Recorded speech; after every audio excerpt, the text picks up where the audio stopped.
Mayor Roberts, we are now live. Okay, thank you for that, Lori.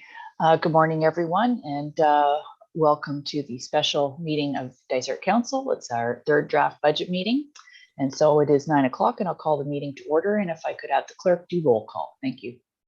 Perfect. Councillor Clark. Present. Councillor Donaldson.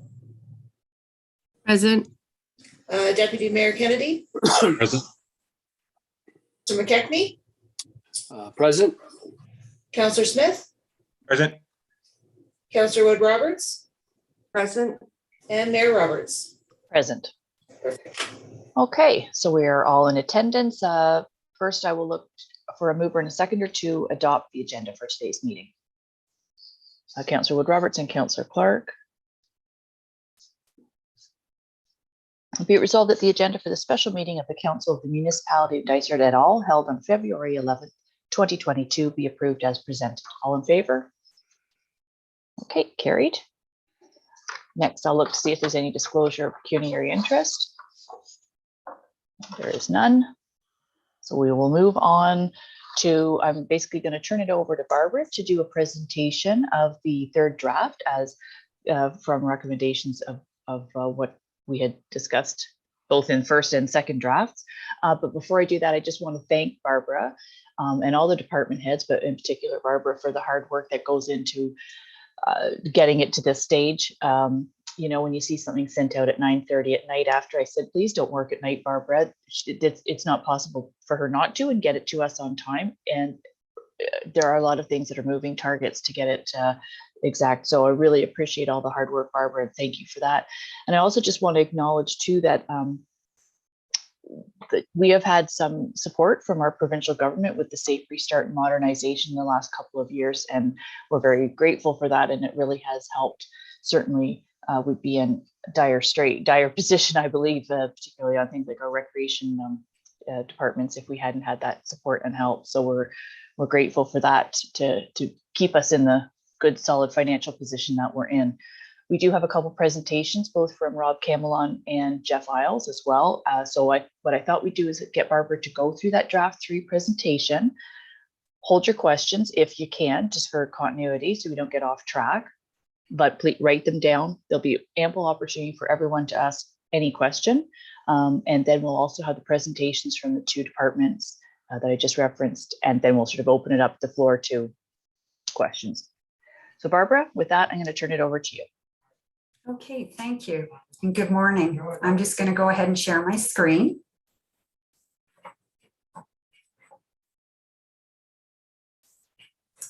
Okay, you can all see the welcome page. Yep, looks good, Barbara. Thank you. Okay, well, good morning, and thank you for those kind words, Mayor Roberts. It has been a little bit of a journey and a long haul, but today we're going to be presenting the third draft of the 2022 budget.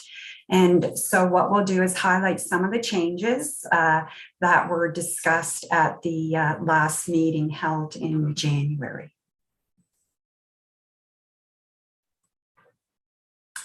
So as mentioned, we're still looking to complete the 2021 financial result. I can say that there will be an operating surplus in 2021. Staff are still reviewing the numbers. One of the key areas that is a concern for staff is the fact that we've had a light winter in our roads department, and we're not contributing enough to our reserves through the program where we charge ourselves a rental rate. So staff are reviewing that piece of it, and we'll come back with a recommendation to council on putting some of those funds into reserves. Currently, as it stands right now, we're actually drawing from our reserves to fund our vehicles in 2021, which is not practical at this point in time. So definitely need to look at putting some of those surplus money into the reserves for vehicle replacement and our equipment replacement.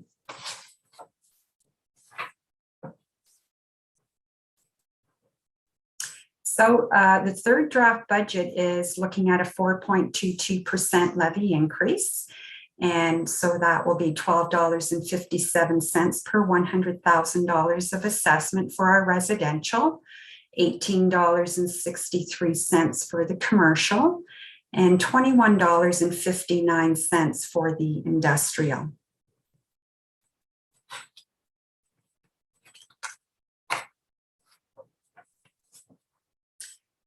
So again, we have a 1% levy is about $101,000 in revenue.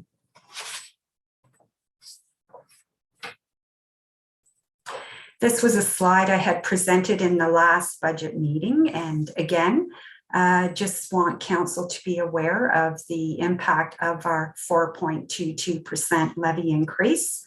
Again, we still remain the lowest if we compare to the 2021 municipal partners within our county here. And so still we're providing good services very frugally for the municipality. And again, Dysart brings 38.4% of the assessment to the county.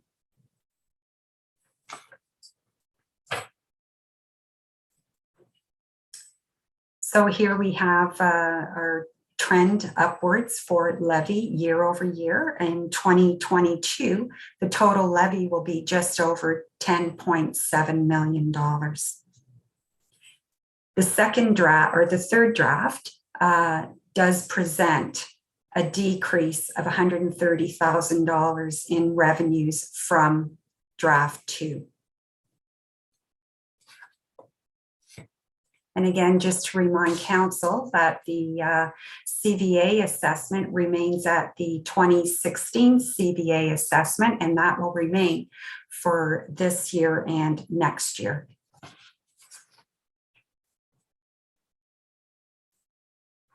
So when we look at our sources of funding, we see here that property taxation is working harder. That represents 58% of the total revenues that are required to operate the municipality.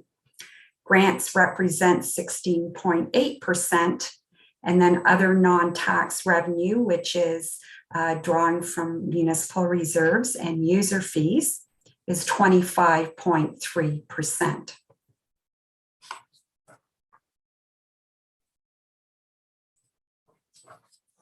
So I just wanted to highlight two reserves that we have, grant reserves here. And the first one is a federal grant for our Canada Community Build Fund. We have $390,000 that we're pulling from the reserve this year. And that will leave us with a balance of $290,000 at the end of the year.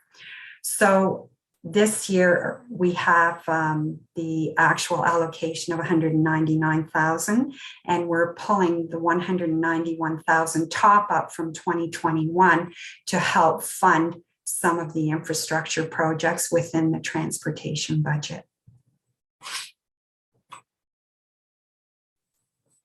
Now, there was a request at the last budget meeting to review the Canada Community Build Fund. And that there were some projects that were recommended that staff investigate. So I did reach out to the AMO to confirm some of the projects that would qualify. And there are a few projects that would qualify under this funding stream. Notably the project to build the new sidewalk from Park Street up to the retirement garden facility. That there is an $80,000 project that would qualify for the Canada Community Build Fund. This has not been considered in the current draft budget. Also for consideration is the replacement of the brine pump at the arena.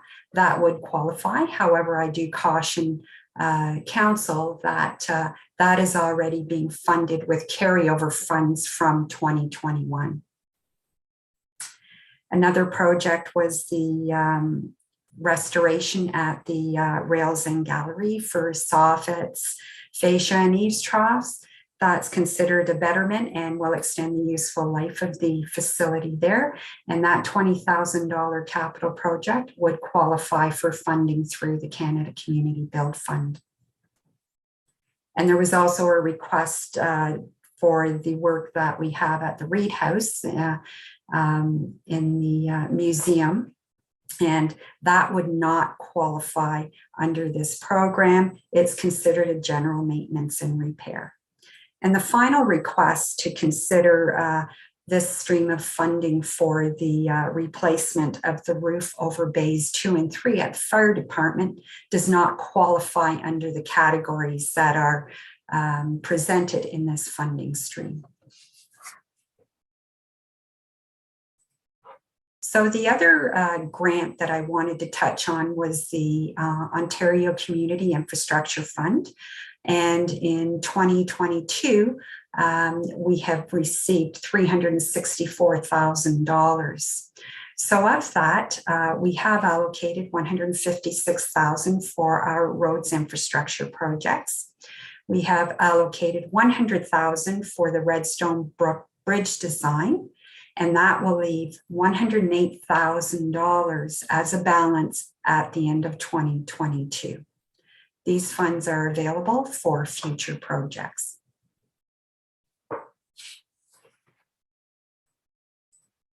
So we'll just take a look at the expenditures by department here, and we can see that our 3 top areas are transportation, environment, and protection.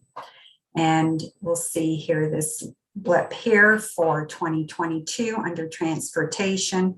Part of that increase is the money that we are transferring to the reserves for the asset management plan. And that represents about $143,000 for transportation only. Other departments did absorb some of the additional transfer to the asset for the asset management plan, and that was roughly $29,000.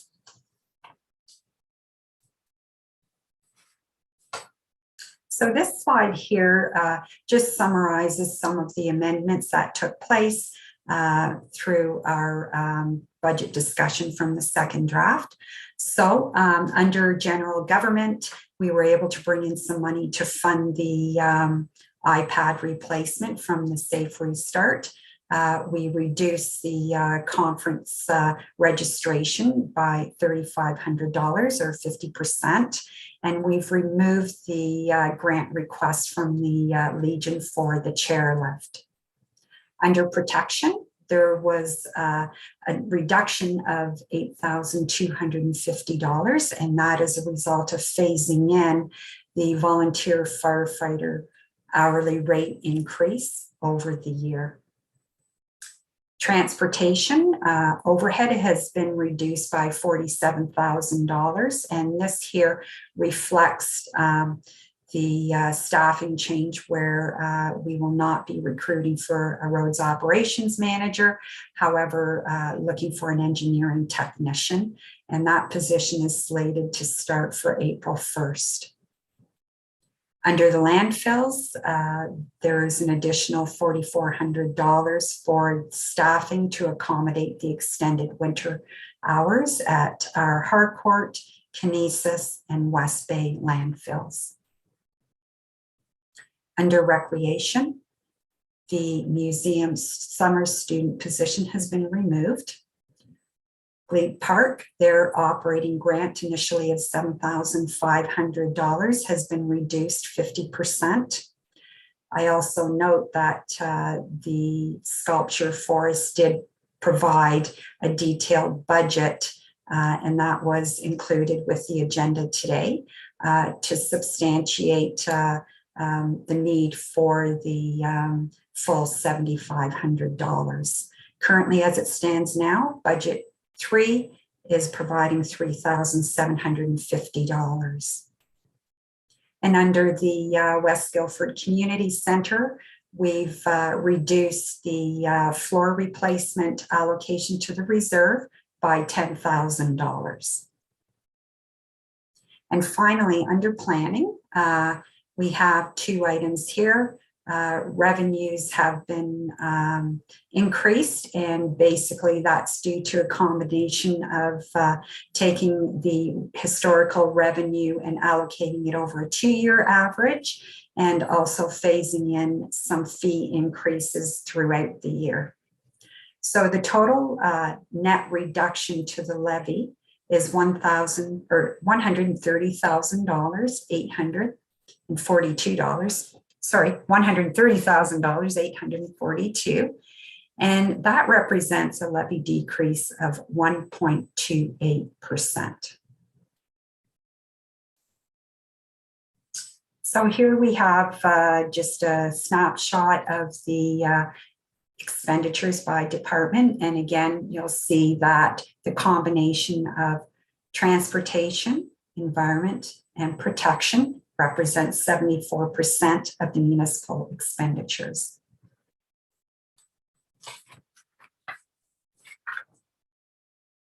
So that concludes the presentation for the finance in the general overview.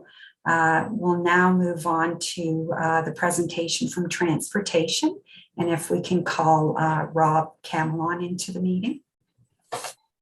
Thank you, Barbara. And while we're doing that, I just, two things I wanted to point out, just because the slide decks are, you know, you've used them before, but it says the county was not set. So the county budget, not that it should affect our budget today, but for Dysart councillors to know, county budget is going to be set at a 3.22% levy increase. And I believe, Barbara, you said the education is at 0. So no Correct. Increase, no decrease on that. I also just want to point out on the slide deck that says expenditures by department, when you look year over year in the transportation, which I know has often been a point of contention, is we have very much increased from 2019, 2020, 2021. Our budget for transportation has increased significantly. So I think that's something this council could be really proud of. So, is Rob in the meeting? I can't see everybody's face. He is in the meeting. Okay, Rob, you go ahead. Thank you, Madam Mayor. Next slide, please, Barbara. Yeah, so as part of the budget process, our department has proposed an additional position. This is a new position out at the Roads Garage. It was proposed for 2 reasons, really. One was to keep our equipment operators out on the road, working on the road, as opposed to helping the mechanic. And the second was in return to keep the mechanic in the garage pulling wrenches and not plowing snow during the winter months. So, you know, just going through the this first slide, if you go down to number 3, so our mechanic right now, he is solely responsible for ordering all the stock and controlling all the stock at the Roads Garage. You know, I'll give him credit. He does the best he can with what he's got. But when he's in the shop by himself, he could have 10 people coming and going throughout the day, dropping off things to that Roads Garage, and he may not even know they're there. So, you know, to have an extra set of eyes and to look after the stock is an added benefit in this position. Performing monthly building inspections and making recommendations. This became more apparent this year, excuse me, in that the Parks Department used to do some snow shoveling around the Roads Garage when our guys were out plowing. So they would keep all the fire exits, the fuel pumps, everything clear of snow. And with the addition of the visitor center snow shoveling, we have taken that back in-house. So we do need somebody to make sure that the yard itself is in a safe position daily, especially in the winter season. The parking lot is another issue. We don't have time to plow our own parking lot because we're out plowing roads. So, you know, just there's little added benefits to having somebody else there. Certainly the increased health and safety measures, the mechanic's not working alone in the garage. He's dealing with very heavy equipment, with very heavy parts, and to not have that second set of hands there really holds him up, or, you know, maybe he puts himself in a position that he shouldn't really be in. For instance, if we need to change a main conveyor chain on one of the big trucks, it's certainly a 2 or not 3 person job, because you do have to remove tailgates from trucks, and those chains are quite heavy to feed through the truck itself. And lastly, it's very beneficial for succession planning within our department. Our mechanic has been with us for a few years now. He has indicated that he's not going to stay here forever. He is going to move on into retirement. So it would be nice to have somebody that knows kind of the lay of the land and how we operate, and, you know, potentially they could slide into the role of mechanic in a few years when our mechanic does decide to retire. Next slide, please, Barbara. So just to give you an idea of how big our fleet is. So our mechanic is responsible for around 40 numbered pieces of equipment. 16 of those require annual safeties. For operational reasons, we don't do safeties through the winter. So basically he has to safety 16 pieces of equipment through the summer months. Depending on the age and what needs to be done to those pieces of equipment, it could take a day, it could take a week, it could take 2 weeks. It just depends on the year and what that piece of equipment needs in that given year. So just to summarize, in 2021, we lost about 1,000 equivalent equipment operator hours assisting the mechanic at the roads garage. So that's about half a person every day, all year. We lost our mechanic for 12 days last year as he was plowing snow, covering up for equipment operators that were not available that day. And this last number kind of threw me off. I didn't think it would be that high, but they had 34 offsite service calls to go rescue somebody off the side of the road. Of that, roughly half did not require a mechanic to go. That could have been a broken hydraulic line, a broken pin, something simple that, just basically handicapped the piece of equipment until somebody could fix them. So in instances like that, that would be ideal to send the stock keeper out to take the hose off, get the hose replaced, put it back on. Then we're not tying up the mechanic and he's back at the roads garage, really doing what he should be doing. I think that's all I got on that. That was kind of the high level summary, and I would be glad to take any questions on this. Okay, so Barbara, if you don't mind, stop sharing screen, or I guess I can slide my view over now. I've just done something on my screen, so I can't see the council. So Barbara, can you take over asking questions? Sure. So are there any, Councillor Clark? Yeah, just a comment. Rob, looks very good. I think you're on the right track. With the proper staffing in place that keeps our equipment in good order and keeps it on the road. So it does nothing but improve our ability to properly, deal with our road responsibilities. So thank you for that, and it is forward thinking. So your management skills are very much showing there. Thank you. I can see again, which is good. I clicked the wrong thing. Deputy Mayor Kennedy and then Councillor Smith. Yeah, thanks, Rob. Just for clarification, was this included in the draft budget, version 1 or 2? I getting confused here, looking back and forth and around, but I know we had talked about this position a number of times, but is it already in there? I believe it is, yes, but Okay. Barbara can clarify that. Okay, thank you. Yeah, so this position is in the third draft, and the amendment under the roads department overhead is recalibrating to bring this position in, remove the roads op, and this position is slated to start April 1st. So both those positions start April 1, correct? Now, we don't have a roads ops manager. We're bringing in the engineering technician. Yeah, so the tech and the stock keeper position start April 1. So those two Oh, positions. the stock keeper? I'm sorry. Yes, that's in there. Yeah. Okay, thank you. They were both included all along. Yeah. We just at the last budget meeting wanted more information, and Rob wasn't able to attend that meeting. But at the same time too, there's maybe some little confusion, and I just checked in with Rob prior to the meeting, is that we were calling it an assistant mechanic position, and now we're calling it a stock keeper position. It's the same thing.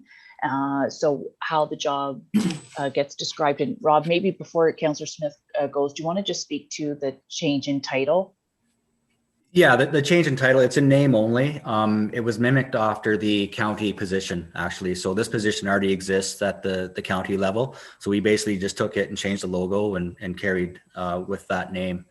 But I will say to council that we plan on advertising for this if it's approved after the winter season. It's not something we want to go through as our guys are plowing.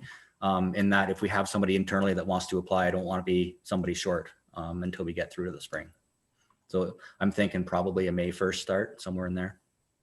Okay, thanks, Rob. And hopefully that clears up a bit of confusion. And just that, I think what we had been thinking is we don't want a mechanic but it would be nice to have someone who's mechanically inclined who perhaps might want to apprentice, who could grow in that position, but we're not limiting it. So, okay, Councillor Smith, you've been waiting. Thanks. Go ahead. Thanks. And now, just to clarify, because of the Deputy Mayor's comments, there is one new position here in the roads department, correct? And it's actually not a net new because we're not bringing in the new operations, a replacement for the former operations manager. Just trying to do the math. I think we're net one new. One. Yes. So the engineering tech will offset the ops manager and the stockkeeper will be new. Okay, thank you. So to my question, Rob, and I appreciate all the comments with respect to employee safety. We shouldn't be compromising there, and certainly equipment is bigger and more complex, these days by its nature. But you had a number of other arguments and good arguments in terms of statements about what this position can mean. I'm wondering if you could put anything in terms that the public could relate to regarding the service level that they're going to see. Elimination of missed days where we couldn't get to a road because we had a staff shortage or whatever it may have been. That's a tough one because our service levels are based on hours. So if we can get around to our network within 24 hours after the end of an event, we've met our service level. What it comes down to is it's things that I see. The public may not see it, but I see the vehicles that are not available if we need them sitting in the parking lot. So if we got ourselves into a pinch, then we would take if the grader was down, for instance, we would plow town with a dump truck for one day until we scrambled and got the other grader fixed, something to that effect. So as a service level, I'm not so sure you would see a great improvement. But it's more an operational side, keeping everything available. And, I can share with you, our spare grader has not been available for 2 months because there's been a part broke on the slide and we haven't had time to bring it in. So, luckily our new grader is new enough that the risk is low that it's going to go down. But the risk is there. If it goes down, we don't have a backup grader at this point. We don't have a spare tandem right now because there's one sitting in Peterborough, quite honestly. So if we lose 1 or 2 tandem trucks, the public will see a service impact in that respect because it will take us a lot longer to get around. But to see an increase, I don't think I can say that they will see an increase in service. So, Councillor Smith, I'm thinking almost it's one of those things that it's a risk, and Rob, you just used that word, it's a risk management position, if you will, that and also best use of an employee's time. The mechanic's best use of time at the rate that he is paid is to be in the office servicing, or in the garage rather, servicing those vehicles and looking after those vehicles, not out plowing. And I think that'll happen. So I'd see it more of an internal organizational risk management situation. So I don't know if you can actually measure that. Yeah, I understand your comment. I just whenever we look at an incremental expense, because it's expense to the public, they can fairly ask, well, what difference is this going to make to me as a taxpayer? Am I going to see a service level improvement? And that's what I'm trying to understand. And some of Rob's statements suggest, where we will have somebody out on the road as opposed to in the shop with the mechanic. And times where the mechanic has had to go out on the road. Risk reduction is nice, but in the end, taxpayers are interested in the services that they see. And I was just trying to understand whatever way we could identify that and potentially measure it, as an improvement in the future. Thank you. Okay, are there any further questions to Rob on this position, on how it impacts the budget? If not, then I will assume that there is support for this and he can go forward. There's already the other position is already being advertised, the engineer tech. So, okay, I would believe that there's support for that. And so thank you, Rob. Barbara, would then that mean we go to Jeff next? Yes, we can bring Okay. Jeff in and I'll share my screen.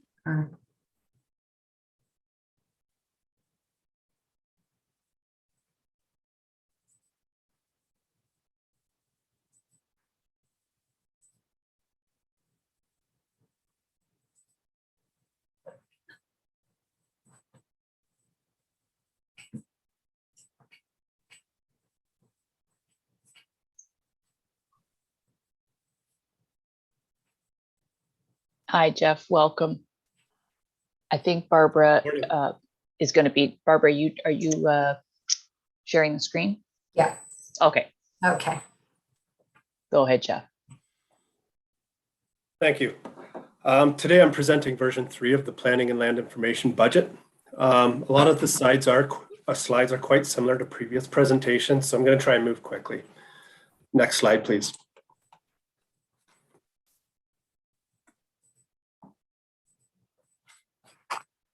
Thank you. Version 3 presents a more optimistic yet realistic budget in terms of application revenues. The budget proposal still includes a planning tech position, which relates to a desired level of service. Our version 3 results in a 1% decrease to the overall planning operation budget. The scenario proposes, well, as Barbara mentioned, instead of using a conservative 3-year approach for application numbers, this version is based on a 2-year average, which has increased revenues. The planning tech position is to start September 1st, pre-consultation fees to be implemented by March 1st, and planning application fees to be increased by July 1st. Next slide, please. As you can see in this chart, a 2-year average as opposed to the 3-year average results in a modest increase in application numbers. Compared to previous versions presented, this is closer to reality in terms of the workload of the department. Next slide, please.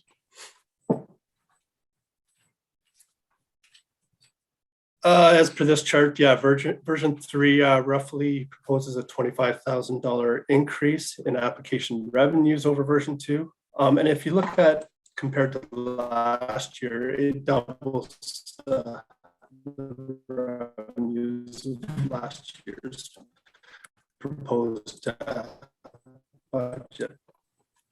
Jeff? Next slide, please. Jeff? Sorry to interrupt you. You did do a little bit of a lag there. So can you just repeat the last couple of sentences? Sure. Thank you. Just with regards to this slide, as Barbara mentioned previously, this new version proposes a roughly $25,000 increase to application revenues compared to version 2, and doubles the revenues projected from 2021. And next slide, please. I am getting a warning that my internet connection is unstable, so let me know if you lose me. Overall revenues, again, version 3 calculates roughly an increase of approximately 103% over the 2021 budget. Application numbers are way up and revenues go with it. Next slide, please.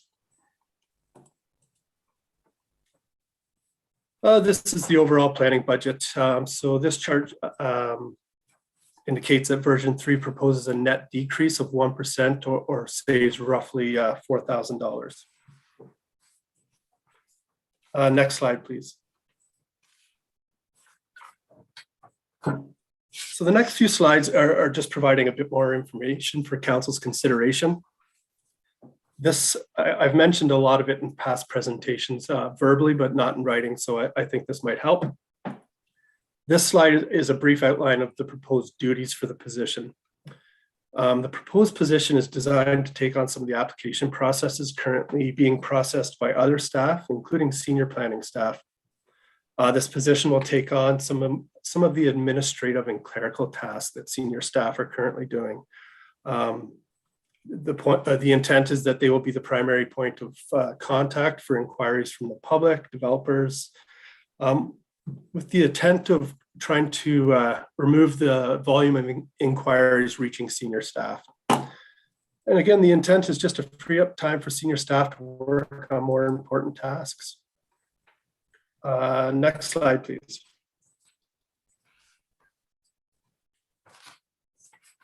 As mentioned, ultimately, this position is being proposed to maintain a level of service. As mentioned and shown in those other charts, the application numbers have doubled. This requires more staff time and resources to manage. Processing paid applications will always be our priority, but staff, or my concern is that the level of service will continue to be delayed. Having said that, I do want to outline or highlight some of the other services that the department provides that don't necessarily result in revenues. GIS is a big service provided by our department. It provides service to the community, to committees. Through CityView, it increases staff productivity. Keeping legislation and policy up to date. Again, there's no revenues indicated from that work. That's such as keeping our official plan up to date or our zoning bylaw. We have a couple ongoing legal cases within the department to protect municipal property and public interests, affordable housing programs, as well as municipal led projects. They require significant staff time. They incur legal fees, studies, surveys, and appraisals. And these important community services require significant staff resources without resulting in revenue. So I just wanted to bring that to council's attention because it's not necessarily shown on the bottom line. Okay, I don't want to take up too much time, so I'm going to try and move quickly. Next slide, please. I already touched base on inquiries. Yeah, the number of inquiries continues to increase. The intent is to speed up the response time and improve customer service. Policies, as I've mentioned, we're currently working on a reactive approach to policies. Unfortunately, it's an area that continues to get pushed down the priority list by paid applications. Community education and online content is unfortunately being largely ignored. This information is increasingly important and based on the digital age we are in, and it would save staff time if we could get to it. I do mention training and development. It's hard to quantify this, but it does have long-term impacts, in my opinion, on the municipality in terms of staffing and succession planning. Training and development improves staff as assets. And currently in the department, we're not finding time to attend these training sessions and having a hard time or therefore not keeping current in our fields. Next slide, please.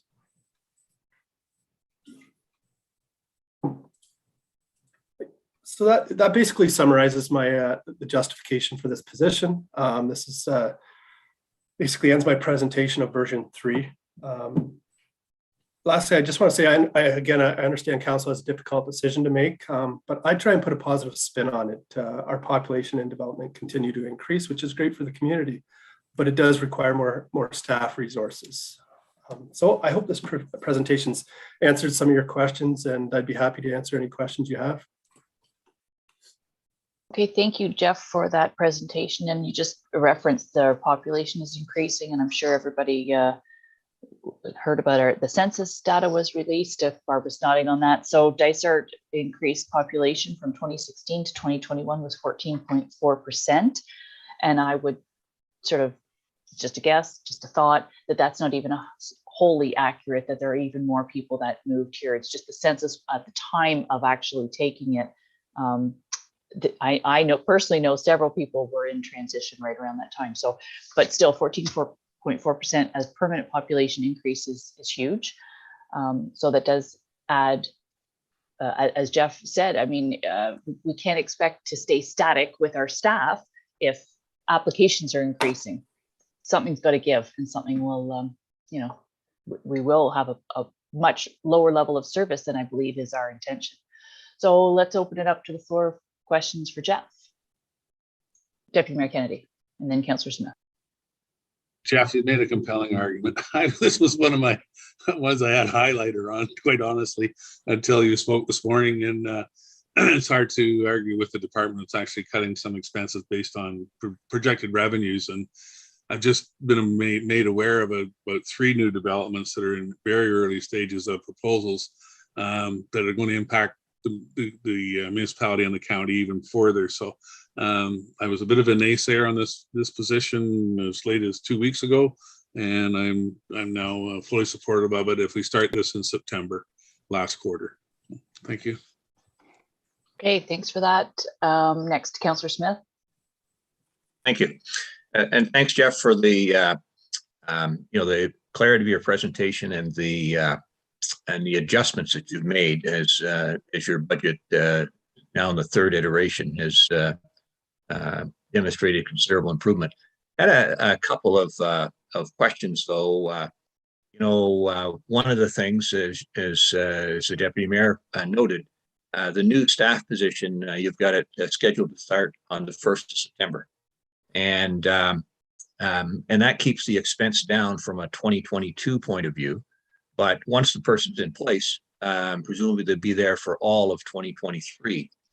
And, your revenue projection for 2022 is just 10% higher than what you did in 2021, going from 114 to 127, if I recall the numbers correctly. And so do you see a further increase in 2023 to offset the fact that you'll have 12 months of the salary expense as opposed to 4 months? It's a great question. It is something a bit out of our control and hard to predict. It's hard to say whether there would be an increase. We continue to receive lots of applications, and as the deputy mayor mentioned, a lot of these applications are not simple applications anymore. We're getting a lot of large developments. So it is true that the impact will be bigger next year. However, application fees will also be increased for the entire year. And as I mentioned, the other planning services will also we'll provide a better product in that regard too, improved efficiencies, public education, streamlined development through updated policies. And I should note that even if I read the numbers correctly, we came about 50,000 under budget last year too. So this budget, again, is always a conservative estimate, and we hope to improve on the numbers being presented today. Okay, thank you. And for my second point, and I know, part of your problem here, of course, is that you did a great job in 2021. Your revenues came in nearly double your plan, not quite double, but nearly double your plan, and but you got through the year.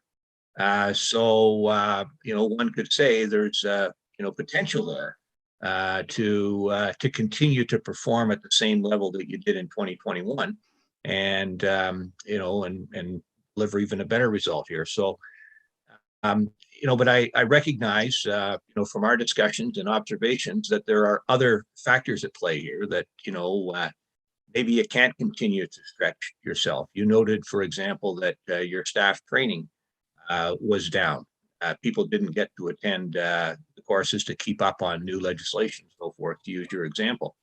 And so, that raises the question about what other metrics could you report on to showcase, both the work that your team is producing, but also, what I'll call missed opportunities, and education would be one of them. If you normally have 10 days of training for each staff member, for example, and in 2021 you had to reduce that to 3 days because of the tremendous workload that was coming at you with new applications. We don't see that, but if you were reporting on that kind of thing, we would know then that you were seeing that impact and you were sharing that, so that council would have a chance to assess, through that type of scorecard, maybe there's a need to really address this. So how could you share some of those metrics that would demonstrate this and give us a line of sight to what's actually going on, as opposed to just looking at the revenue and the cost of staff? Thank you. Okay, thank you, Councillor Smith. And before Jeff, I know you might you'll weigh in, but I also think it's really important for Tamara to weigh in as the CAO and how she handles department heads and internal reporting and that kind of thing. The other thing just to note is Jeff was saying that the increase in fees is aligning a little bit more with a new position, so that so it should offset when for the 2023 year will be the full revenue or the full fee structure should offset the new hire. Just if somebody's going to comment on that, the the new fee, for example, one's being implemented on the 1st of March, and the increased fees are being implemented on the 1st of July. The new staff doesn't start. So we got most of those dollars coming in 2022. We're not going to get the same flow through for 2023 as we will with the staff, which isn't starting until the 1st of September. Yeah, it is a very hard thing to predict revenue when it comes to certain things in planning. That's for sure. Certainly have that at the county. Okay, Tamara, go ahead. I was going to say one of the most important metrics that could maybe be considered is the countless number of unpaid hours of overtime that it's taken to basically maintain these files and keep things going. And I think that's what we're trying to address moving forward. Excuse me. Coming up in June, we have to pass a mandatory policy on the right to disconnect. And we really need to start paying attention. We've got mental health training coming up. Staff are at the level where they're at the tipping point. They need the support to be able to even answer the calls coming in the door. Like we can start hopefully providing better metrics on like the length of time it's taking to get back to people and so forth, but we really are drowning. As well, Yeah. it's hard to compare. Councillor Smith, you talked about training and things like that. We all know COVID. I mean, none of us had training. None of us went to a conference. So it's hard to compare that, how many lost training days to whatnot. I think we're really going to be playing catch up in the next couple of years, particularly for staff, to make sure that they are getting the education, training, et cetera, that they need. Jeff, I think you should want to weigh in. Yes, thank you. And if I could just elaborate on what Tamara was saying, I think the workload's been artificially propped up by staff. And this is nothing new. Dysart staff are great, but staff have been working a lot of extra hours. And it's not just myself and it's not just our department either. So, but I am noticing some staff and they are looking like they're a bit burnt out. So I've been advising them not to work themselves, not to work too much. They need to take care of themselves too. So I want to mention that. With regards to training, just looking at the budget, we haven't been using it. We set aside not a certain amount of days, but I think I allocate $1,000 or $2,000 per staff member just to train either training seminars or take a course or something like that. But we just haven't been using it. And other metrics, again, as mentioned during my presentation, it's delays. I think most counselors have probably received emails and phone calls from developers and property owners about why their application's not going as quickly as they would like. And it just increases the workload. It goes from our department or from one member in our department to all. It just has a domino effect, these inquiries. Yeah, so I think that's what I've been basing this on. Okay, thank you for that, Jeff. So I'll look to the rest of council to see if there's any other comments on this position. I see a thumbs up. So again, just so that we can move on and say, what things we've agreed to. So is there consensus to agree to this change in the planning department, job starting September 1st? Yeah. Great. That's excellent. Thank you, council, and thank you, Jeff, for presenting. I know both for you and Rob, it's like we're grilling you, but it is really important. And to some of the things that Councillor Smith says, it is our obligation to make sure that a new hire is justified financially and in every way, because that's our role as council. So thank you so much for that. And I will move on from that section. Barbara, I'm going to turn back to you. You have a couple of other slide decks, not on this presentation, but things like revenue expense estimate. It is still showing November, mind you. Did you want to just briefly talk to any of that before then I fully open it up to the floor for an anything goes question? Yeah, so I anticipate that you're referring to the other documents attached to the public agenda. Yes, thank you. Yeah, and so basically they're just supporting documents for the information that staff have presented today. So they're really outside of, if there are any questions for the Sculpture Forest budget, basically, if council has any questions, certainly be welcome to take those. Okay, so I think what we'll do now is basically open it up to anything, the questions on those revenue expenses. I'll just speak quickly, and I don't know, Deputy Mayor Kennedy, if you want to talk about, we had a presentation at the county meeting on Wednesday regarding the position of the county's reserve and reserve fund balances, and the fact that we don't have policies. KPMG is going to help the county, I believe, because they have some policy templates to go forward. But Haliburton County was at the bottom of the list from 18 counties across Ontario of populations of 50,000 or under as to where their reserves were sitting. So it's something that the county is going to set aside time and money to make sure that our reserves get into a healthier position. So, and I know that was a goal for Barbara to have those policies in place. And we'll hopefully be able to have a little more time this year to work on things for that. But anyway, with that, let's just open it up to any other budget questions and see where we land. Deputy Mayor Kennedy, go ahead. Okay, thank you. I really want to thank staff for the efforts they put into this, and I'm changing the way I've been approaching this almost by the minute here. Two things, Barbara, you had mentioned that the Gardens retirement sidewalk for 80,000 is still coming out of general tax levies, and the Rails End Gallery soffit for 20,000. So that's 100,000 that could be taken out of that OCIF grant. Is there any appetite from council to look at taking even half of that and using it?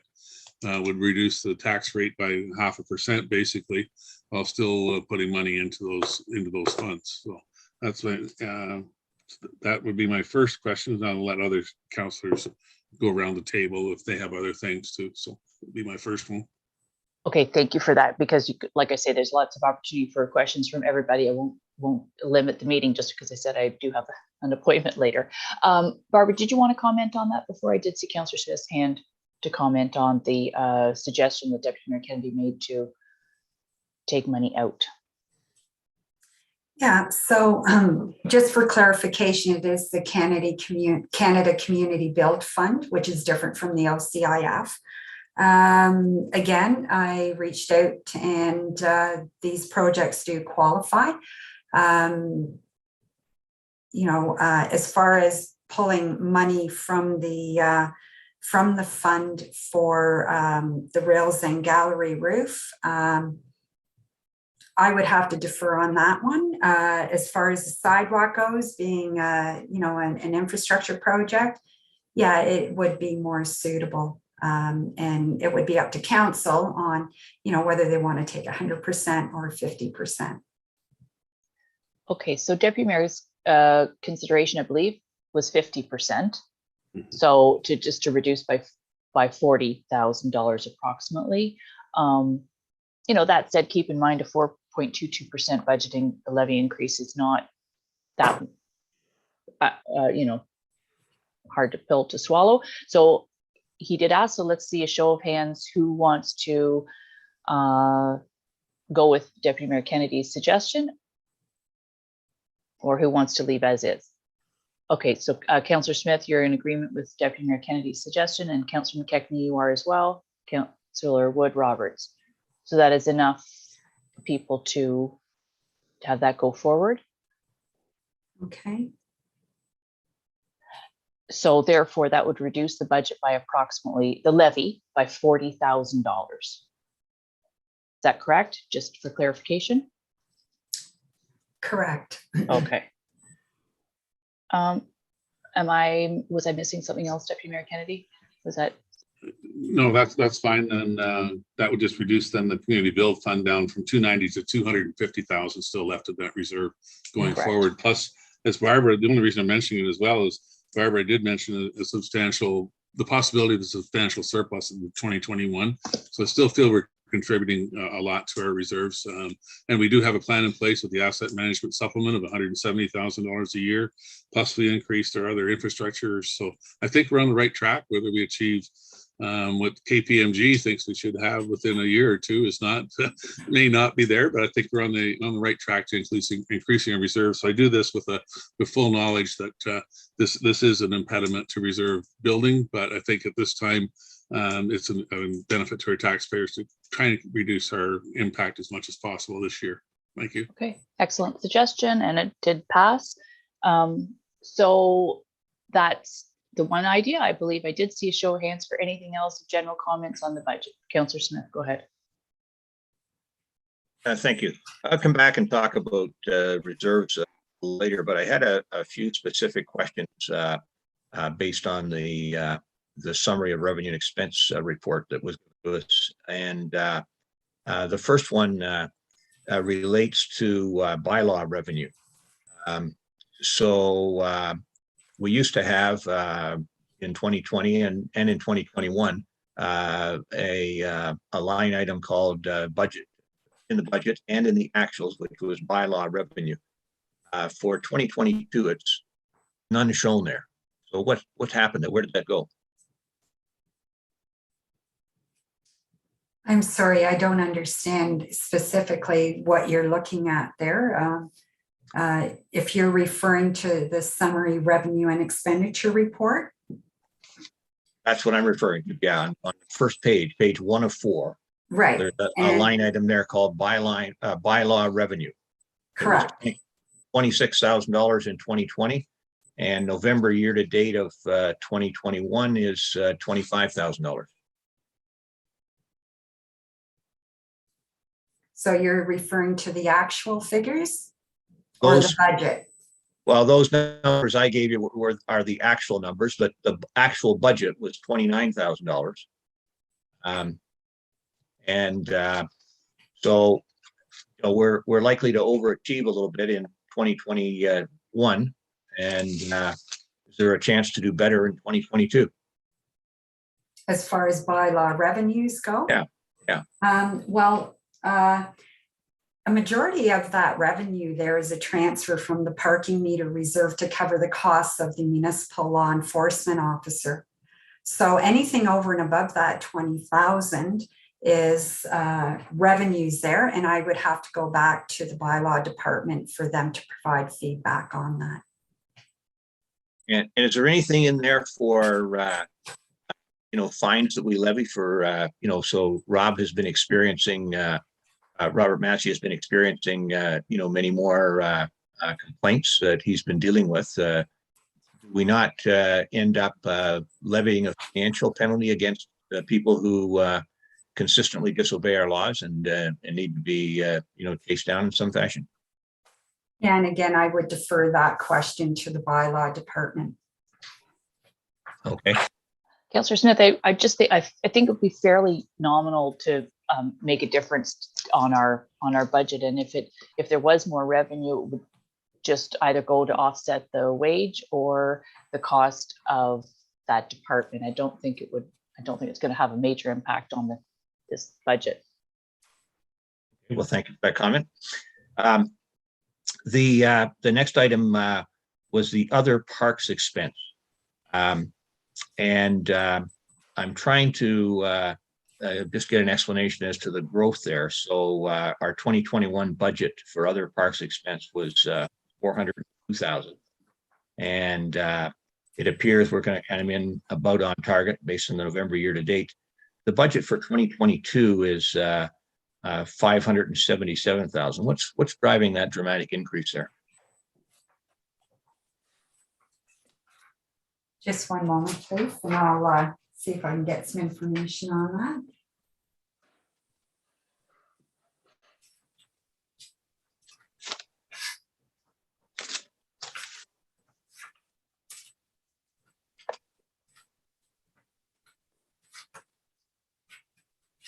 So on the expense side for parks, we are taking delivery of a new vehicle for roughly $100,000 in 2022. Okay. And so that would be drawing, most of that would be drawing on reserves as opposed to levy. Is that fair? Yeah, that's, you'll see that also under the other parks revenue for 107,000. There's 100,000 coming out of the reserve for that. Okay, thank you. The museum, we took out the summer student. They would have, although it wasn't in their actual, they would have budgeted for summer students in the past years, but the expenses there are still growing up by 6%, 6.11%, $12,000. Does that include the repairs for the Reed House? And is that something that we're going to have a chance to review that project before anything is actually committed? That'll come back to council. So the expense, the museum expense does include the Reed House project. And I'd have to defer to council on reviewing that. That's already been presented in the previous budgets. Councillor, once something gets like, you know, fingers crossed, we pass the budget today. Once it gets approved, I don't think we need to, it doesn't come back to council. It's managed internally with the department. And if there was something that was way over budget, then I suppose it would come back to council. Just before you comment, I just want to see, Tamara, is that correct? We're not putting out a tender. We're just getting some work done like we do on all kinds of buildings and things all the time. Yeah, I was just gonna say it's mostly maintenance work. And I believe Kate went right, you know, quite clearly what some of the things were happening there, chimney, roof. Yeah, stuff. she's outlined, you know, that the house is, you know, is essentially falling apart.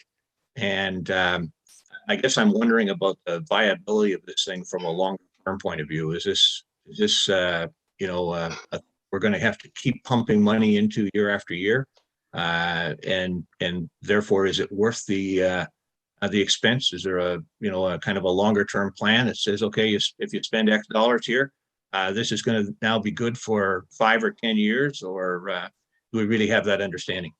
I don't think the building is falling apart. I think we had a company come in and do an assessment on it. I think it needs some repairs this year. Will it need more repairs in the future? Perhaps. That was one of the examples that we talked about, doing some, you know, specific targeted fundraising for it. But you know, like every building, it was included in our asset management plan, and nowhere in it says it's falling apart. There needs some repairs, and they're significant in this year. And I think we need to start mitigating that a little bit more, so that if there's an example, we didn't really have a general building fund to take money out of for 2022. So all of it's being expensed in 2022, as opposed to every year we should be putting in, you know, an amount of money to set aside for that. I think it's a valuable part of our museum, but it's not falling apart. So I don't know if Councillor Wood Roberts wants to speak to it being on the Glebe Park Committee anymore. I think it's an incredibly valuable asset to the museum and to the heritage of Dysart. So I don't know why we wouldn't maintain it. Everybody spends money on maintaining your home.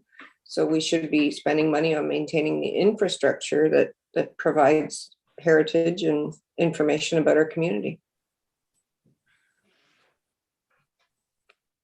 I think the issue is it's the first year since I can remember, in a long, long time, where we've spent any money on it. So if anything that we've done wrong in hindsight, that council's done wrong, is we should have been, you know, every year setting aside $3,000 or $4,000 building repairs and maintenance for those outbuildings.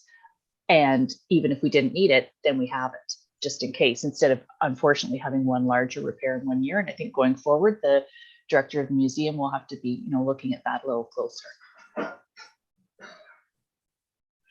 So go ahead, Councillor Smith. Well, then are we going to look at potentially other sources of funding for the museum beyond simply taxpayers? The taxpayers are picking up approximately 95–96% of the cost of the museum.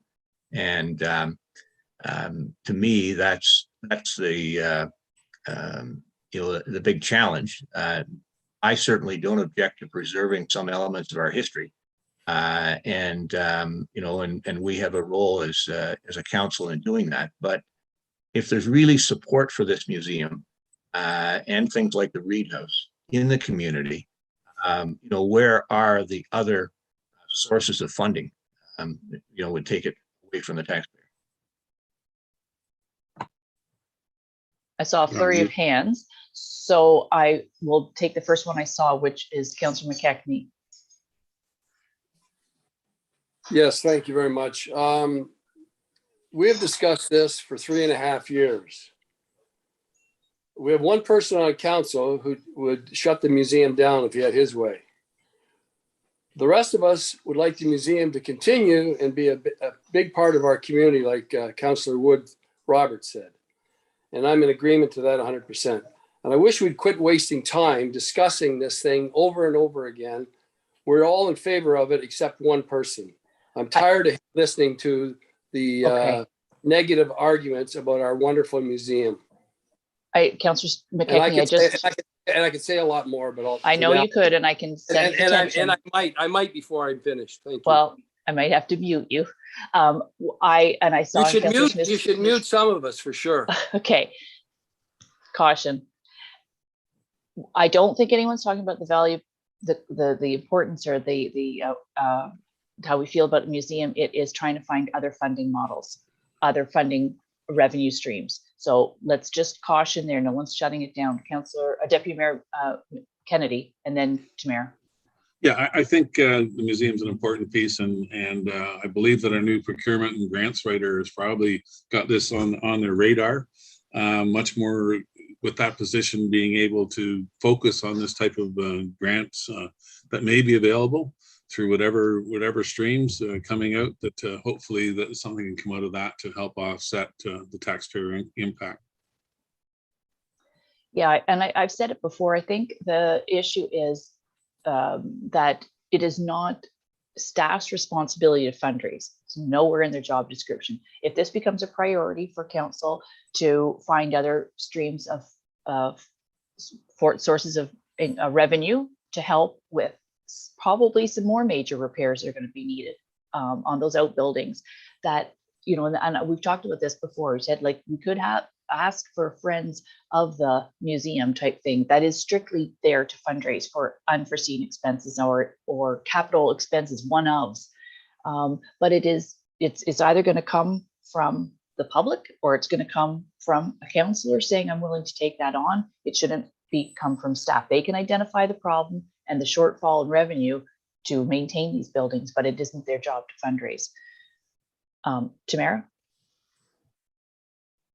I was just going to say, in terms of staying focused on the budget, staff weren't directed to bring anything back regarding the museum other than the cut in staffing for the summer student. Might I suggest that this might be more appropriate, longer term discussion for the strategic planning meetings coming up? And further, the director isn't here today to be able to respond to anything. If we'd known this was a discussion point, we would have had her available. Okay, excellent points. Yep, let's save it for the strat plan. So I'm going to turn it over to, again, opening up the floor for anything on the budget. If not, I would like to suggest at some point fairly soon, I do see Councillor McKechnie, that certainly if anyone at any time wants to make a recommendation that we pass the budget as amended with one amendment we just agreed to, which is reducing by 40,000, we can go that route too and be finished. Just saying that. Councillor McKechnie. This is probably not a very good question, but I'm going to ask it anyways, because I'm very disappointed in myself that I didn't fight harder against the environmental gadgets or whatever they are, the $10,000 that we're subsidizing. I guess that money is gone, right? That's already, because I'd much rather see that money go to the Legion for the lift. It'd be much more useful for our community than those subsidizing for some people who are more fortunate and will end up buying those gadgets. Okay, so I believe I can look at Tamara or Barbara that was already a pre-approval. I do recall myself very clearly saying I wasn't necessarily in favor of it. I'd rather go with the unlimited and have people purchase them still at a reduced cost. But the majority wanted to go that route and have the $10,000 be included in the budget. So my recommendation was that we not, but we could still have purchased unlimited amounts at the reduced, I believe it was $350. that, does anyone staff want to comment on, has that been pre-approved? And that's well underway, I believe. Tamara, anybody? I believe there was a resolution recommending it be approved in the budget, but yeah. I So it think it's can't well be underway. I don't think can't we can reverse reverse? that. No, and John, Mallory. yeah. You want me to ask John, or is it? Well, we just had him on screen the other day, and we were talking at our committee, the whole meeting on Tuesday, we were talking about the food recycler program as well, when we were talking about the waste composition study. And my understanding is that is well underway. I think like any day they're going to be putting it out to the lottery. Now, keep in mind that he was going to find out if it could go beyond the 100 people, that if, for instance, if more than 100 people applied to have one of these for the project, that the remaining people that weren't chosen, the first 100, so if 120 people applied, the other 20 people would still be able to purchase it at that reduced cost. But I'm quite certain that is, I mean, if you want to go ask John while we're looking for other questions, go ahead.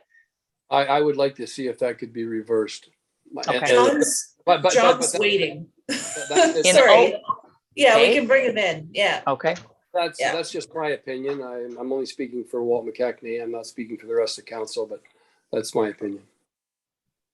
Okay, so he's being brought into the meeting. So we'll just, Deputy Mayor Kennedy, do you want to say something? If he's already here, and I just had one nitpick question, can wait. So Okay, I'll hold that. Hi, John. Were you able to listen to Councillor McKechnie's comments question regarding the food cycler $10,000 commitment?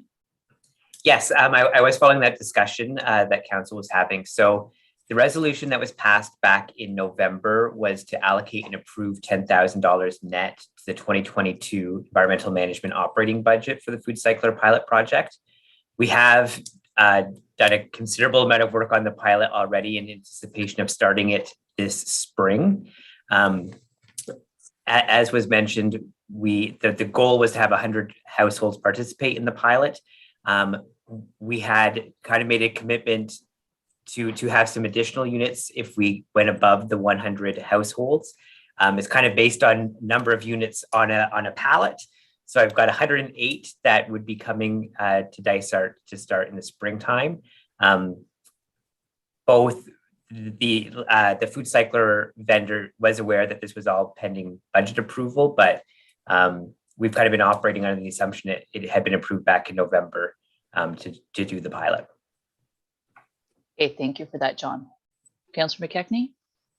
Yeah, I'm not trying to speak or assume what John just said, but it seems to me that it isn't that 100%. And is there any way he could find even part of it in another part of his budget? Because to me, I think this is a special 100 people are getting a deal, and we got more important things to use our money with. The $10,000 could go, like I say, to the lift. I mean, I think that'd be a great project. Well, they're like I say, we had a fulsome discussion on this last November, and I know where my stance was on it, but we had consensus then, and I think it's really hard and a little bit unfair. I didn't vote for it either, but I didn't want to say that. But that's okay. I'm just saying that right now, and you ask if there's any other questions in regard to the budget. So unfortunately, I'm taking up a bit of your time, and I'm asking that question. I think that it's something that if other councillors wanted to consider it, and if it could be done, I think it'd be great. If it can't, it can't. Okay, Deputy Mayor Kennedy, did you want to comment on that, or I see what other councillors think? yeah, that's probably one of the ones that I was looking at reversing, but I guess given John's comments, I think we'll have to live with it. So I'll go along with the, I had one nitpicker on your third report, Barb, if Deputy I may. Mayor Kennedy. Sorry.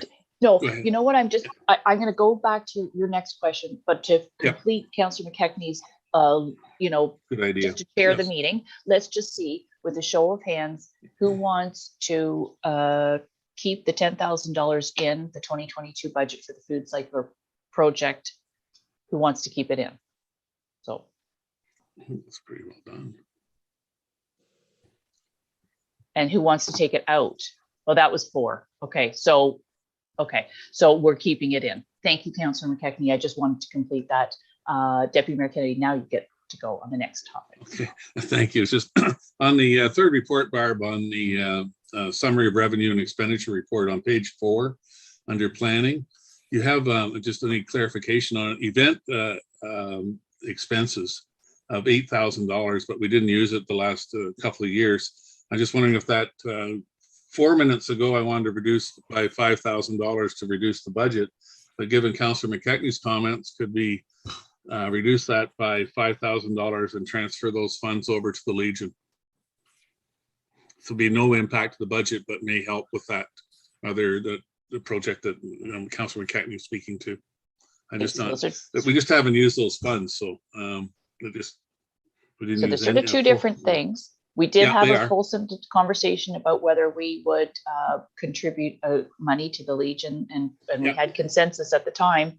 So it's really hard to go back once I thought Okay. we had consensus on something that, and it's not that I mean, Legion near and dear to all of our hearts and a very important facility in our community, but there are other ways for us to contribute either personally or individually. Do we contribute to their building? Let's just look at the events question first, if we could.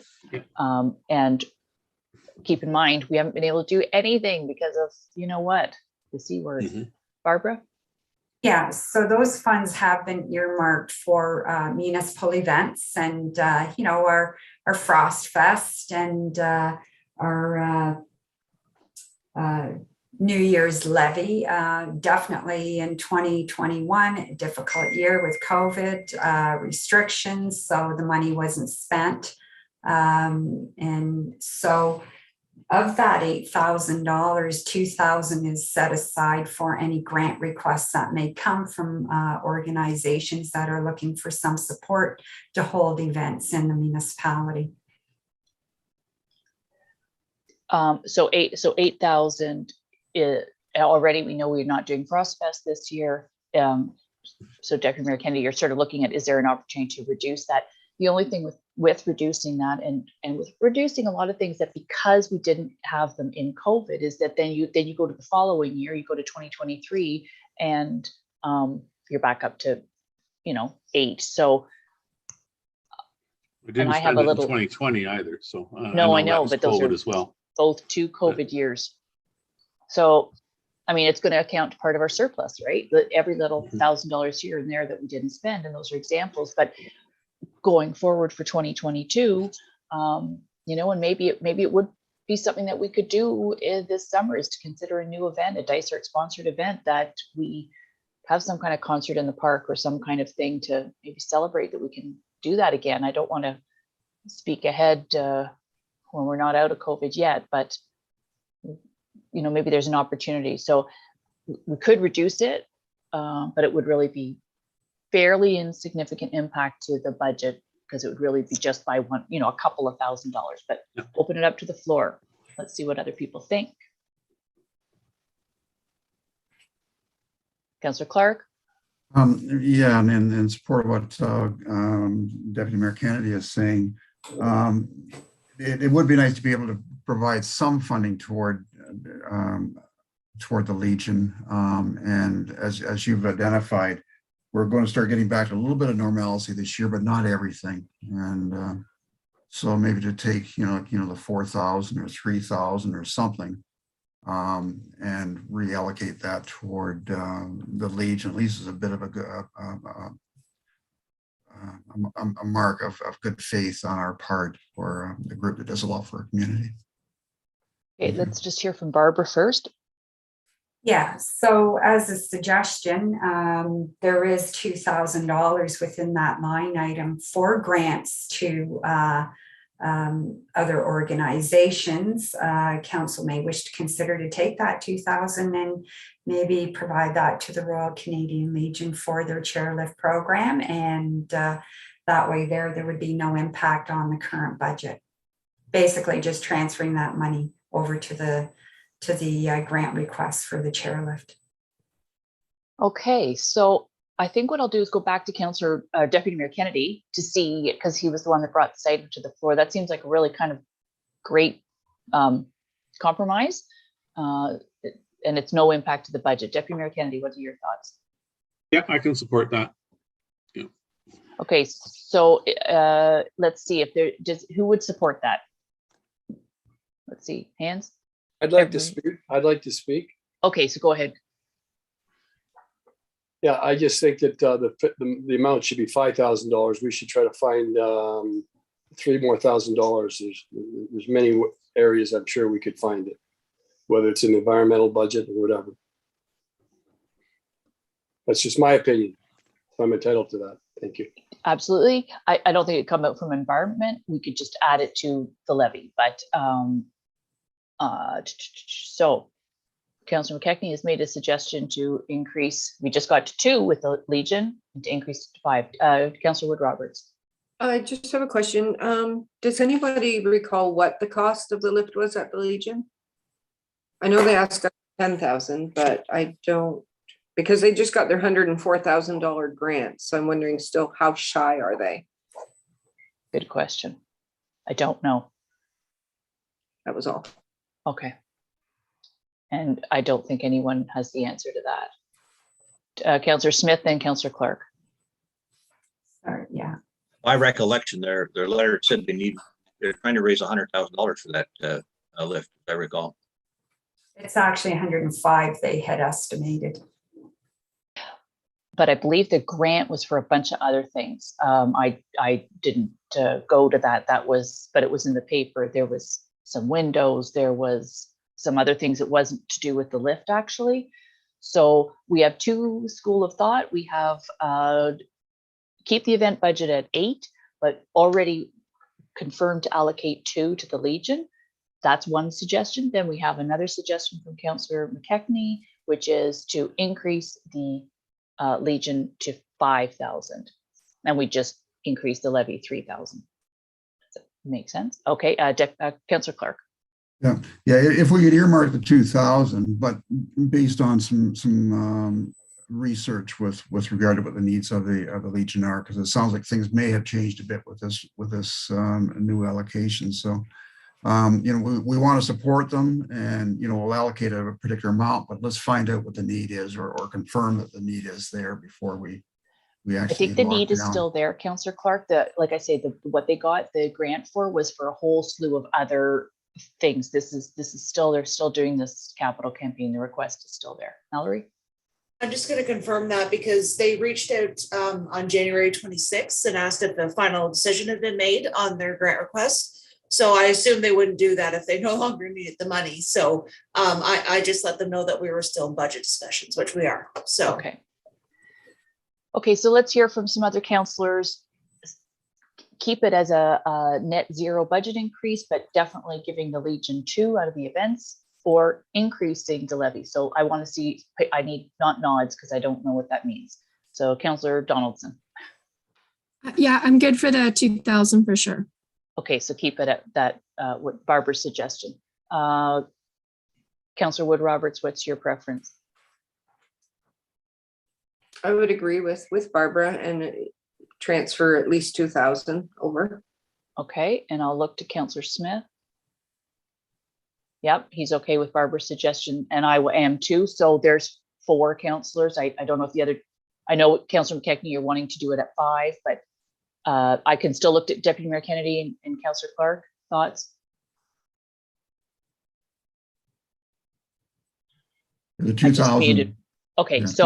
So it's a 0 net increase to the levy, but we are going to, you can confirm to the Legion that we will do a grant of 2,000. I'm sure they'll still be happy about that, as it's every little bit's going to help. Okay, so continuation, where are we at time-wise? How's everybody doing? Meeting breaks? I don't know. Deputy Mayor Kennedy?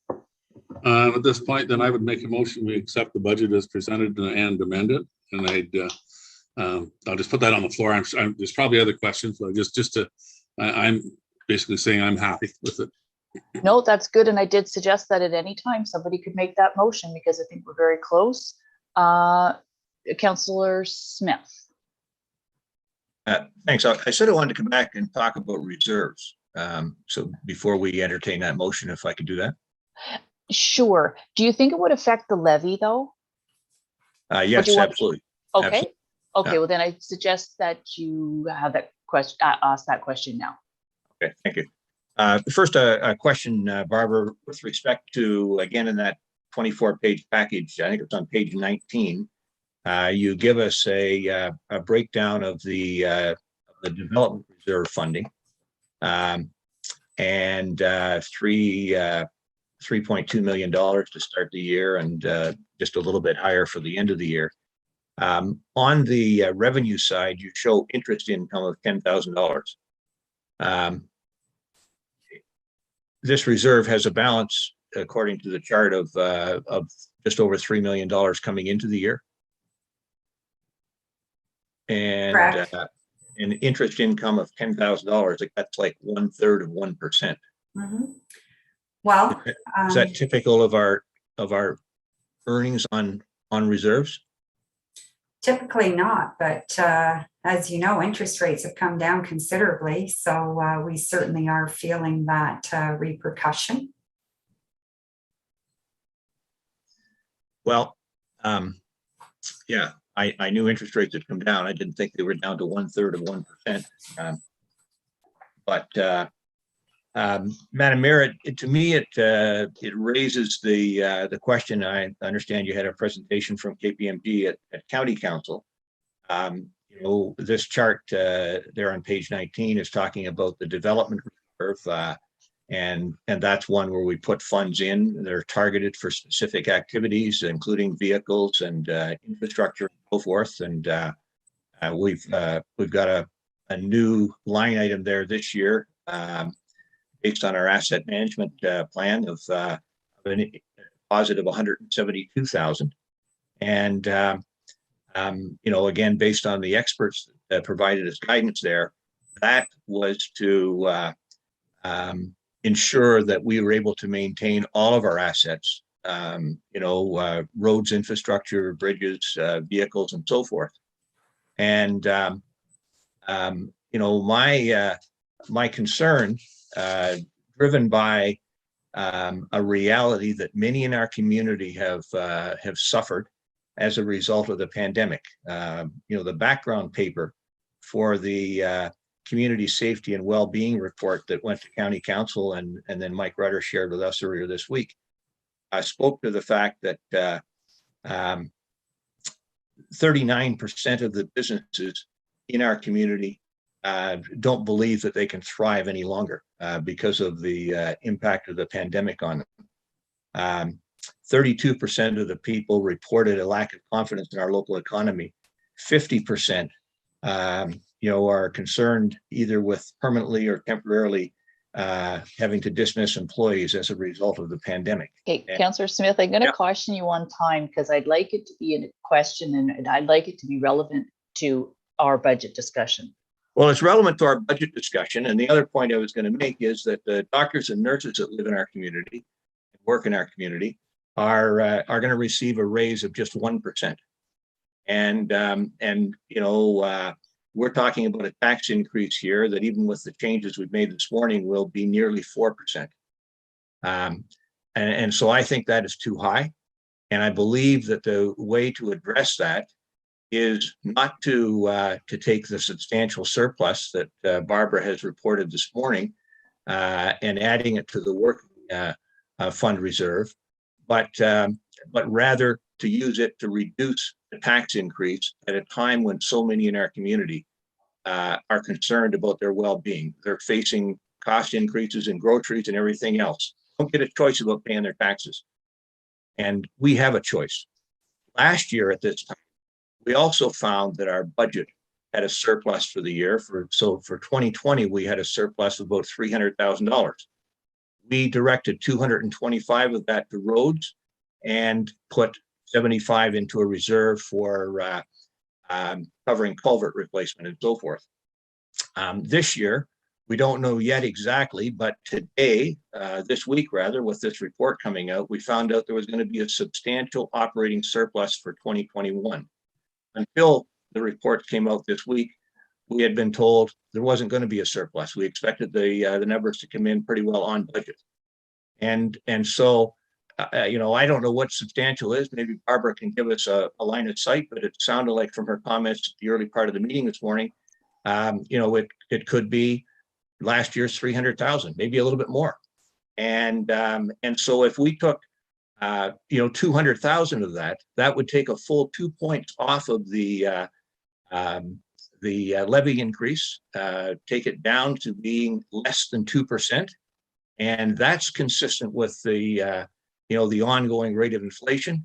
That's consistent with what, most people will see an increase in their income of something in that range. As I said, doctors and nurses, it's only going to be 1%.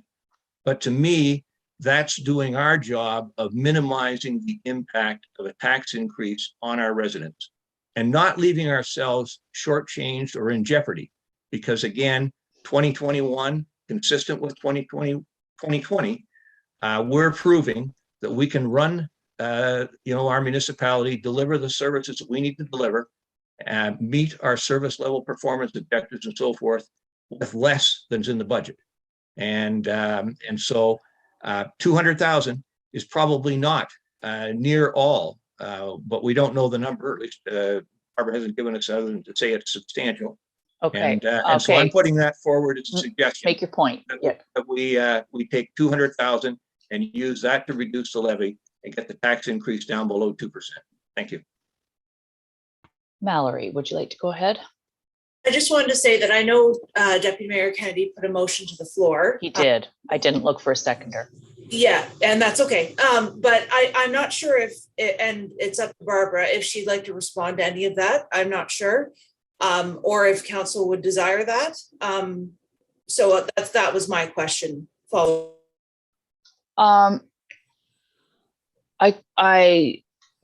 I'm in a little bit of a, what do you call it, procedural.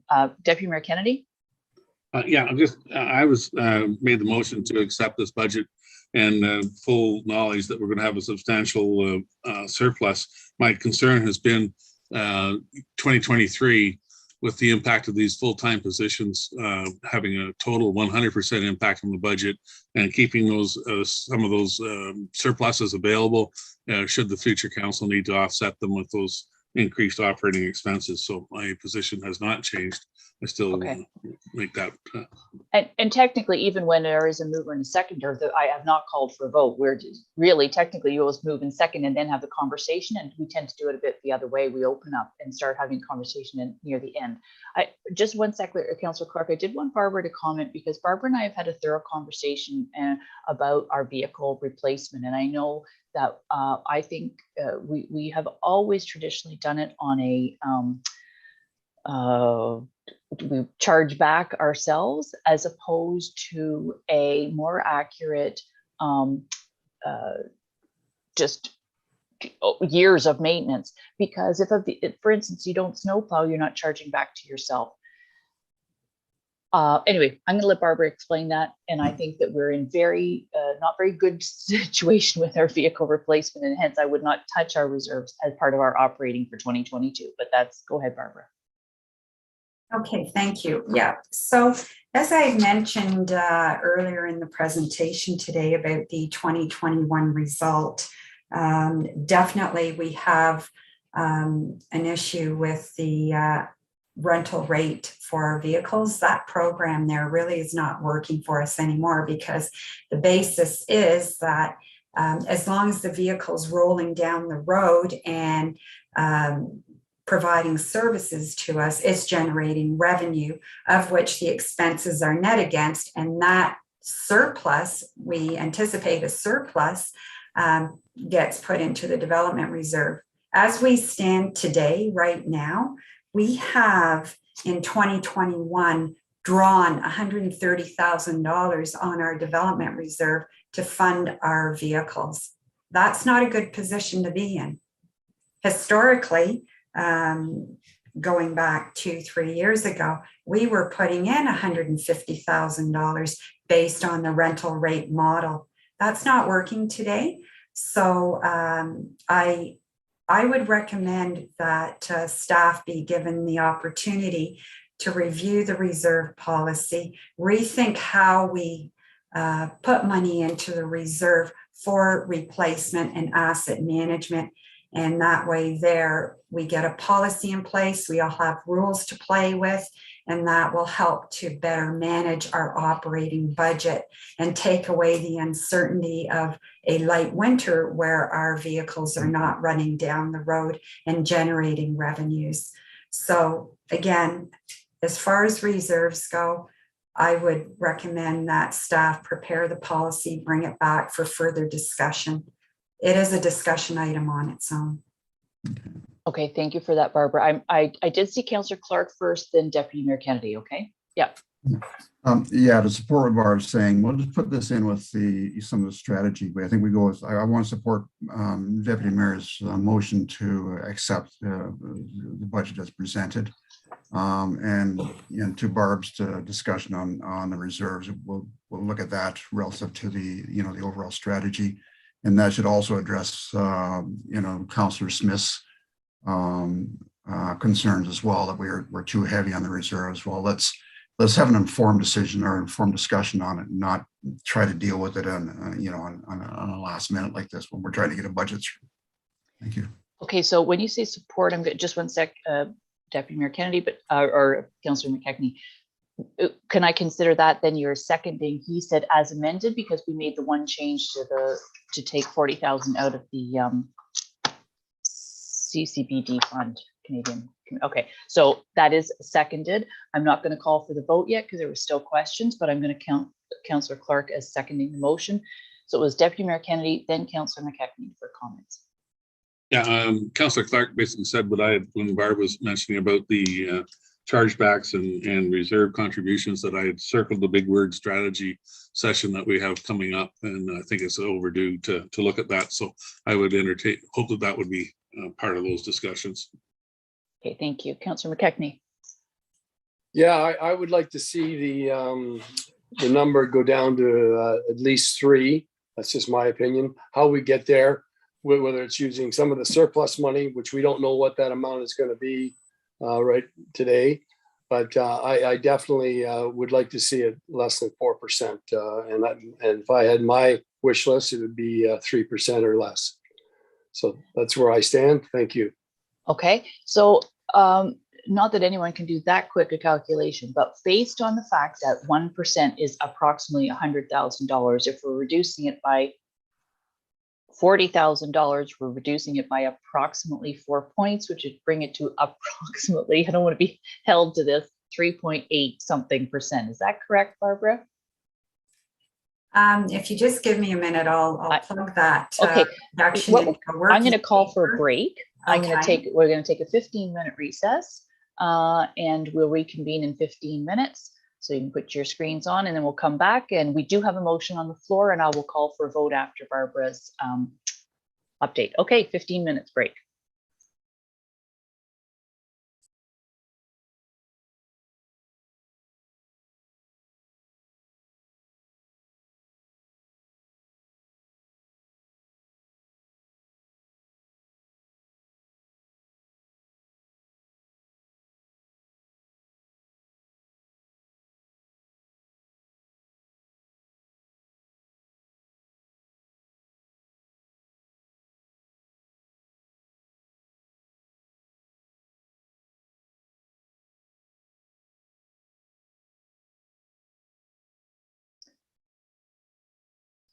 I do see the live button up there.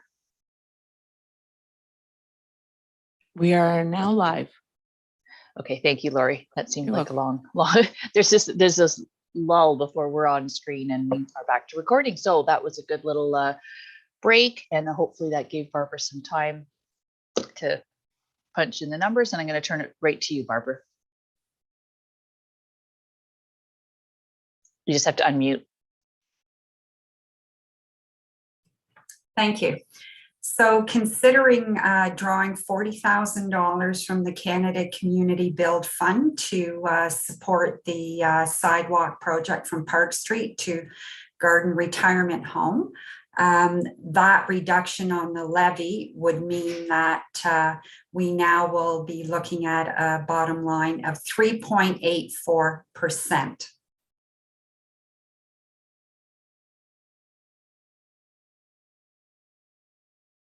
So my very quick math prior to the break was not that inaccurate. Councillor Smith, did you have a question on that? You know, I had suggested $200,000 from the working fund reserve, where the surplus from 2021 has been corrected. That would have gotten us below 2%. To Councillor McKechnie's wish to keep it below 3%, it would take just $100,000 of that substantial surplus to be directed at reducing the levy for 2022, as opposed to putting it all in the working fund, as has been proposed. Took 100,000 and said, let's reduce the levy. We could get it down to 2.8%, keeping it below the 3% that Councillor McKechnie is advocating for, and I would be prepared to support that.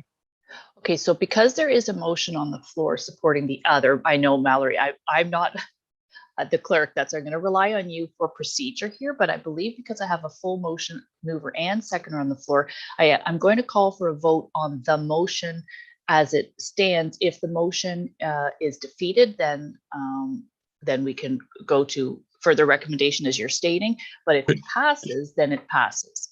Could you treat my proposal as an amendment to the motion that's on the floor?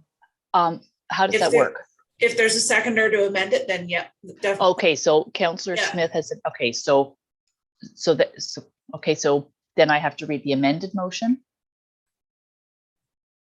Funny thing with this, Mayor Roberts, is that the motion says that staff continue as directed. So Deputy, I'm trying to say everyone's proper name.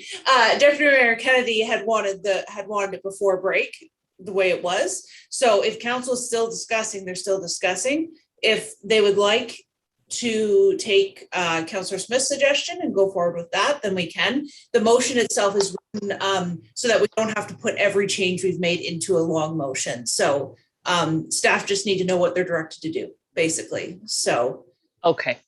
So really, hands, we can say, do we want to do as Councillor Smith has said, or do we want to keep the budget as it was? Okay, so Councillor Smith is suggesting that $100,000 of our 20, just help me here, Councillor Smith, if I say it wrong, $100,000 of, even though we don't fully know what the surplus is going to be, but that we rely on that to reduce the levy for 2022, reducing it therefore to a 3.84% increase. Is that correct? Well, about 2.84%. I'm sorry, it is 3.84. It is 3.8. Yeah. And so we would just simply be using $100,000 of that substantial surplus directed to 2022, as opposed to putting it all into a working fund reserve, a reserve that is already measured at $1.7 million. And obviously, based on the example of the development fund, earning almost no interest whatsoever. Okay. Keep in mind, we still don't have any policies, and when we're using the word substantial, we aren't fully know what those numbers are. Barbara, and then Councillor McKechnie. Okay, thank you. So just for clarification, we're looking at a reduction of 40,000 and now a proposed additional reduction of 100,000. So a total of $140,000 reduced from the third draft budget. You're looking at an estimated 2.86% on the levy. Okay, so there's two schools of thought. Councillor McKechnie, you had your hand up, so I just want to see, go ahead, what you're. I'll just sit and listen here. Sorry, I may have put my hand up out of turn for now. No, that's okay. When Councillor Smith proposed the taking out the 100, or using, I shouldn't say taking out, but you not transferring it to reserves. I'm in favor of it, like I said, being around 3%. So that's just, that's the way I came in today's meeting. I was hoping that would be the number. So if it gets anywhere near there, great. I know that's the way I'll be voting. So thank you. If it doesn't work out that way, you get outvoted. It's the way it is. Okay, so I think probably the best way to do that, there's two thoughts on the table. One is that we have a levy increase. I'm just going to, for simple terms, we know what it means, of 3.84%. And I'm going to, at a second, look for a show of hands for that. And one is that we have a levy increase of 3.84%. So I will look for a show of hands to see who supports the levy increase at the 3.84%.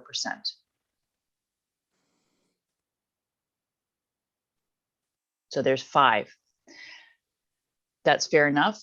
So I then did have moved by Deputy Mayor Kennedy, seconded by Councillor Clark. Be it resolved that Council acknowledges receipt of the third draft of the Municipality of Dysart et al. 2022 budget as amended. Further direct staff to bring forward the bylaw to adopt the 2022 budget to the February 22nd, 2022 meeting of regular council based on council direction. And I'll look for a vote then. All in favor? Okay, any opposed? Okay, but that does carry. So, very good conversation, council. Really, I think we can all see that we're working hard and we're trying to respect each other. We all have a difference of opinion, but once we land on a budget and once we land on that discussion, we support it and support our staff going forward. I think it's great that we're able to be passing a budget in February. That is quite an accomplishment when considering staff have been working on this since September, October.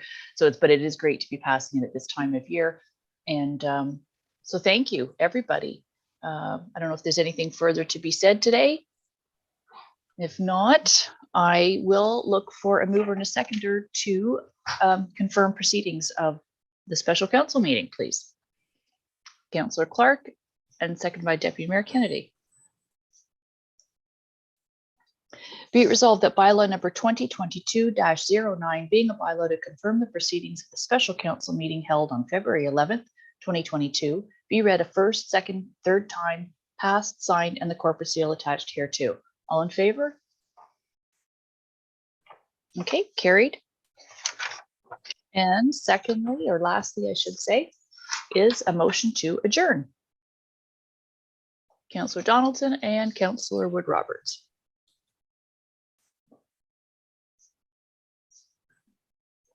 Be it resolved that council adjourn its special meeting held on February 11th, 2022 at 11 a.m. All in favor? Okay, and that carries. We are now adjourned. Everybody have a great, safe weekend. Looks like snow is falling, so be safe and take care. Thanks, everybody. Bye-bye.